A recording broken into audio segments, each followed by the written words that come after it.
C.C. McLain, Claude Clifford McLain, was a leader, probably the most determined man I've ever known.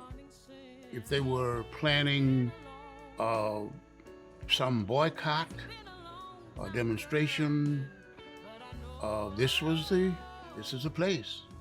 This is the placard outside the Little Union Baptist Church, and it reads, organized in 1892 in Bossier Parish, Louisiana.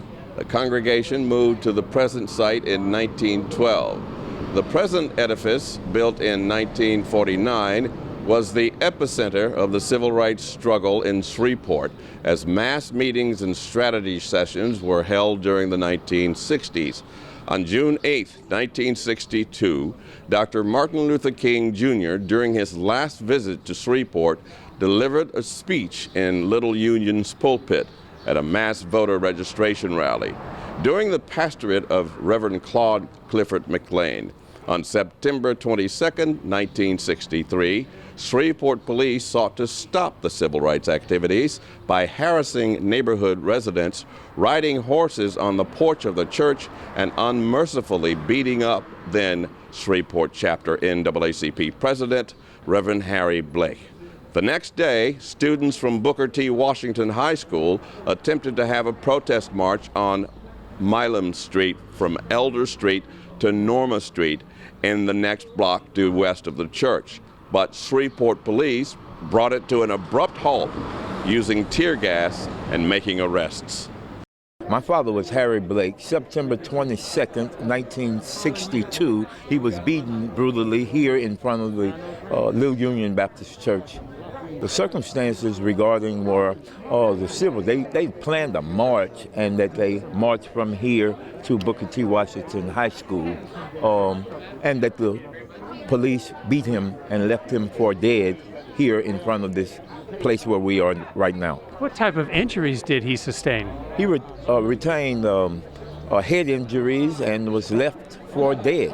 In 1963, when Pastor Harry Blake was beaten at this site, I led a demonstration at the Booker T. Washington down the street in regards to that beating, was arrested, spent 45 days in the city jail, was expelled out of school, had to leave Shreveport for life in education. I was there at the Galilee Church when Dr. King came to speak, the prelude to the March on Washington speech. I was a part of the voter registration drive as a young man. When I heard the Lieutenant Governor some few years back talking about Civil Rights Trail, I went to several meetings to get feedback and give feedback in regards to this, and to see this today is a job. I commend his office, but I thank God I'm living to see.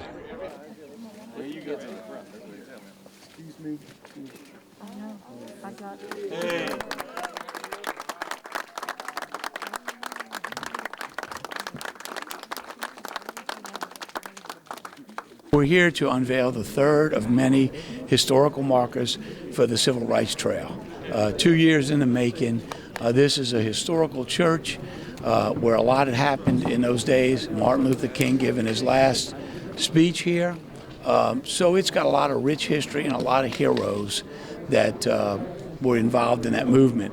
My father was Harry Blake, and this is the site of a very dark day in our history where he sacrificed literally sweat, blood, and tears to ensure the safety of all citizens and equality.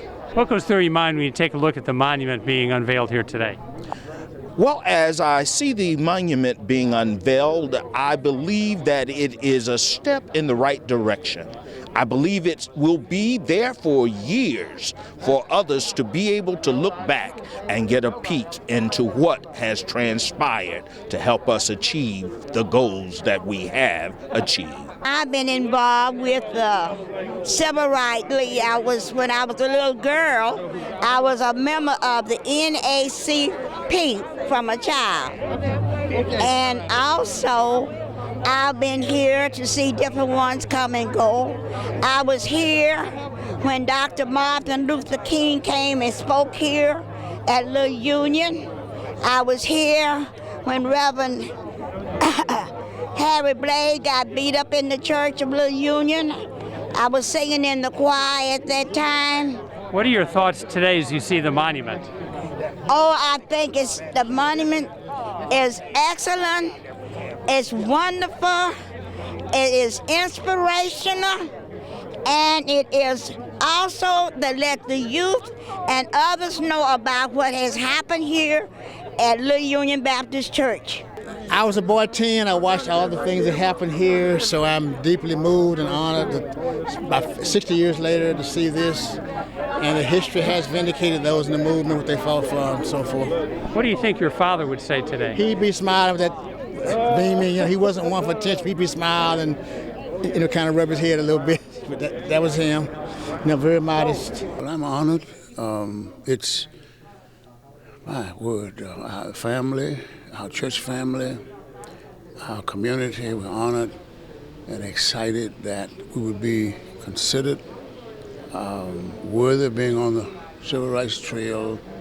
And of course, we're standing on the shoulders of our parents and those who suffered and sacrificed, even the ultimate sacrifice, that we would be, we're not there yet, but that we would be better than we were in the days past.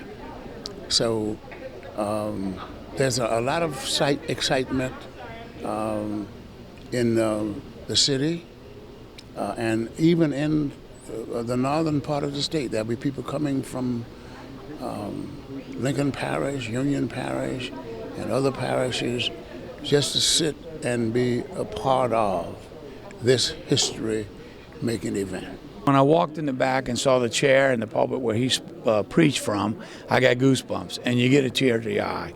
The rich history here. So if it doesn't touch your heart, something's wrong. So we're excited to be here with so many people to finally, it's been a long time coming to have these historical marks placed around Louisiana. And your message to parents and school teachers about the historical significance of it? It's a great, rich history that needs to be told, and we're going to help through this trail. Tell it. You can go to our website, LouisianaCivilRightsTrail.com, to get more information.